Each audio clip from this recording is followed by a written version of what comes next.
Assalamualaikum warahmatullahi wabarakatuh.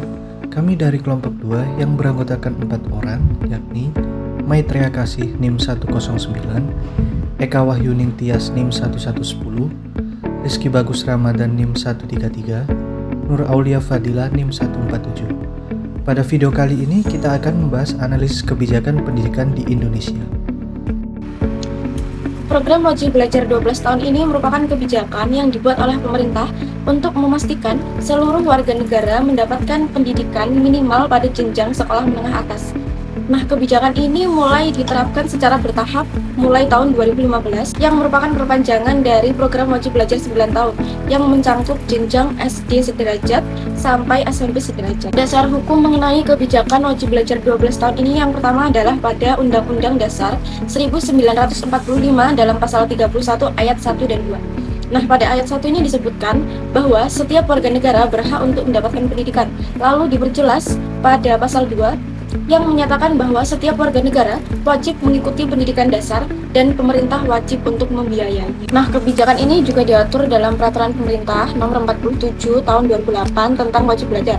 Nah, dalam pasal 1 ayat 2 ini disebutkan bahwa pendidikan dasar merupakan jenjang yang melandasi adanya pendidikan menengah, yaitu SD atau MI, SMP atau MTS, ataupun bentuk lain yang sederajat. Tetapi yang perlu diperhatikan adalah meskipun kebijakan ini sudah berjalan, tapi kebijakan 12 tahun wajib belajar ini belum mempunyai payung hukum yang kuat. Sehingga kebijakan ini masih bersifat program pemerintah dalam memperluas akses pendidikan. Tetapi belum ada dasar hukum yang secara pasti menyebutkan bahwa wajib belajar itu adalah 12 tahun. Kebijakan mengenai wajib belajar ini bertujuan untuk mencerdaskan kehidupan bangsa seperti yang tercantum dalam pembukaan Undang-Undang Dasar 1945. Kebijakan ini mempunyai dampak positif, di antaranya yang pertama yaitu meningkatkan akses dan partisipasi pendidikan. Dengan adanya program ini, maka pemerintah meningkatkan dan memperluas akses pendidikan hingga ke jenjang yang lebih tinggi, yaitu jenjang sekolah menengah atas. Yang kedua yaitu mengurangi angka putus sekolah, dan yang terakhir adalah untuk meningkatkan kualitas sumber daya manusia. Dengan pendidikan dan jenjang yang lebih tinggi, maka diharapkan sumber daya manusia yang dimiliki dalam negara Indonesia ini dapat meningkat dan lebih berkualitas. Nah, bisa kita lihat dari statistik partisipasi belajar dalam 10 tahun terakhir, yaitu dalam kurun waktu tahun 2015 hingga tahun 2024, statistik wajib belajar setiap mengalami kenaikan jenjang, maka partisipasi belajarnya menurun. Nah, pada garis yang warna biru ini mewakili jenjang SD, garis warna orange jenjang SMP, dan garis warna abu-abu ini mewakili jenjang SMA. Seperti yang ada di data BPS, rata-rata capaian partisipasi belajar jenjang SD yaitu 99,19%, jenjang SMP 96,17%, dan jenjang SMA 74,64%. Nah, kesenjangan ini juga bisa dilihat dari tingkat capaian tertinggi dan capaian terendah dari partisipasi belajar di suatu daerah.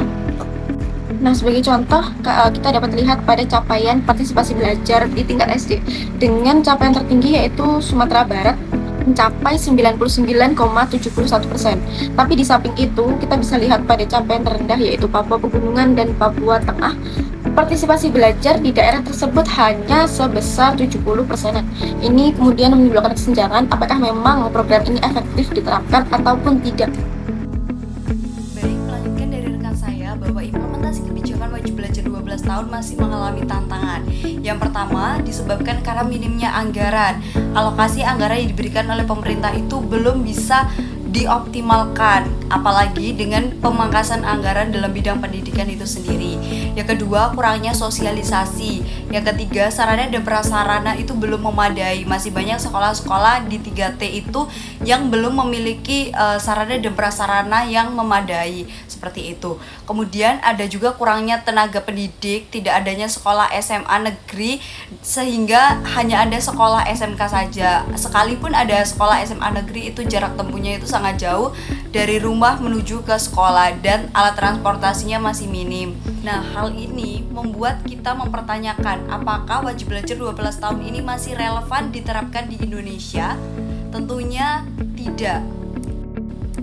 Ada beberapa alasan kenapa tidak relevan untuk diterapkan di Indonesia. Yang pertama, standar kualifikasi kerja sekarang sangat tinggi. Nah, kerja di Indonesia sendiri itu sekarang minimal harus lulusan S1. Kedua, Indonesia itu terlalu fokus kepada kuantitas daripada kualitas. Mereka terlalu fokus pada lamanya pendidikan, sedangkan mutu pendidikannya tidak dilihat sebegitu nyata. Yang ketiga adalah adanya kesenjangan pendidikan. Banyak sekolah-sekolah di 3T itu yang jarak tempuhnya itu sangat jauh, lebih dari 60 km, dan itu medannya masih sangat susah dan sulit untuk diakses seperti itu.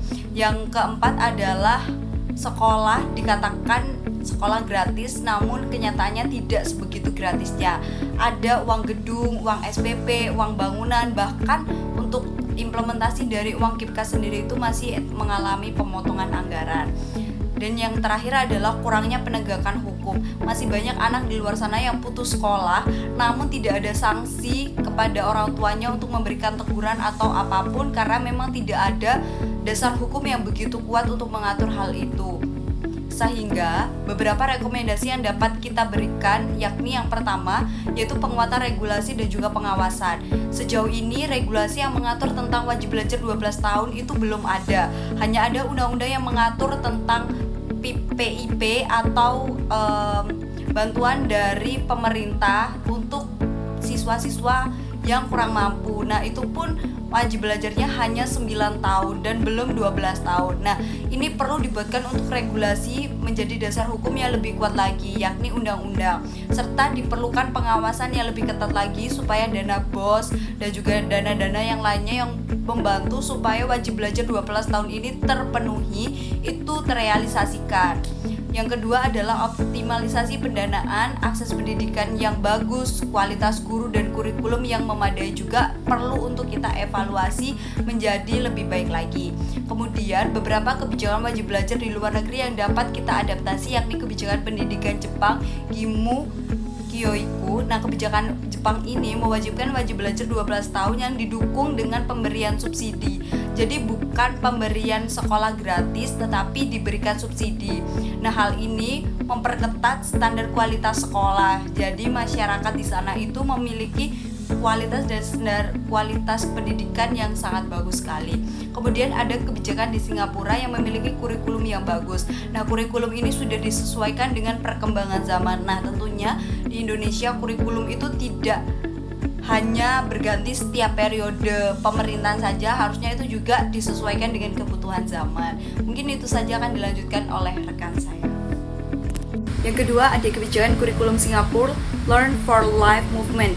Nah, dasar hukumnya didasarkan oleh Education Age 1957, Compulsory Education Age 2000, kemudian Private Education Age 2009, kemudian ada peraturan dan kebijakan MOE Ministry of Education Singapura, kemudian ada konstitusional Singapura. Pasal 16 dari Konstitusional Singapura menyatakan bahwa rakyat memiliki hak mendapatkan pendidikan dan melarang adanya diskriminasi dalam pendidikan berdasarkan ras, agama, atau asal. Kebijakan ini diluncurkan pada tahun 2019. Tujuan utamanya adalah 1. Membangun sistem pendidikan yang fleksibel dan berorientasi pada pengembangan keterampilan abad ke-21 atau menyesuaikan perkembangan zaman. 2. Menyediakan berbagai jalur pembelajaran berdasarkan minat dan kemampuan siswa, bukan sekedar nilai akademik. Atau bisa dibilang orientasi pada mutu bukan nilai. 3. Mendorong pembelajaran sepanjang hayat, atau bisa disebut pembelajaran yang tidak selesai di bangku SMA atau SMK dan kuliah, bisa melalui kursus. Untuk slide selanjutnya menjelaskan tentang kelebihan. 1. Fleksibilitas. Peserta didik memiliki kebebasan memilih jalur sesuai minat dan kemampuan, tidak terikat sistem kaku. Yang kedua, pengembangan soft skill, yakni menekankan kepada kreativitas, kerjasama, serta kemampuan berpikir kritis, bukan semata-mata pada pencapaian nilai ujian. Yang ketiga, berbasis kompetensi, ditekankan pada pemahaman konsep dan bukan sekedar hafalan. Yang keempat, evaluasi, menilai siswa dari berbagai aspek seperti ujian, proyek, kerja tim, dan partisipasi. Untuk yang kelima, kurikulum disesuaikan dengan kebutuhan dunia kerja dan tantangan revolusi industri 4.0. Kekurangan dari kebijakan Learn for Life Movement di Singapura yang perlu dipertimbangkan sebelum diadopsi di Indonesia yaitu yang pertama, beban pada tenaga pengajar. Kebijakan ini memberi beban berat pada guru yang harus menguasai banyak hal baru sesuai dengan perkembangan zaman sehingga memerlukan peningkatan kompetensi dan SDM yang berkualitas. Yang kedua yaitu perubahan mindset masyarakat yang tidak mudah karena masih banyak masyarakat yang menilai keberhasilan berdasarkan nilai dan ranking, bukan keterampilan era digital. Yang ketiga yaitu tantangan implementasi di lapangan, seperti perbedaan sumber daya dari infrastruktur antar sekolah yang bisa menghambat efektivitasnya. Meskipun kebijakan ini inovatif, kekurangan ini menunjukkan perlunya persiapan matang agar tidak gagal saat diterapkan di Indonesia. Yang terakhir yaitu kesimpulan. Setiap negara memiliki kebijakan pendidikan yang beragam dengan kelebihan dan kekurangan masing-masing. Namun yang penting adalah kebijakan yang efektif dan efisien dalam memecahkan masalah publik seperti yang dinyatakan oleh William Endan pada 2003. Adopsi kebijakan dari luar negeri seperti di Jepang atau di Singapura dapat diaplikasikan dengan mempertimbangkan karakteristik unik tiap negara termasuk budaya, sumber daya, dan tantangan lokal. Dengan demikian, Indonesia bisa belajar dari pengalaman ini untuk memperbaiki wajib belajar 12 tahun dengan fokus pada kualitas dan relevansi pendidikan.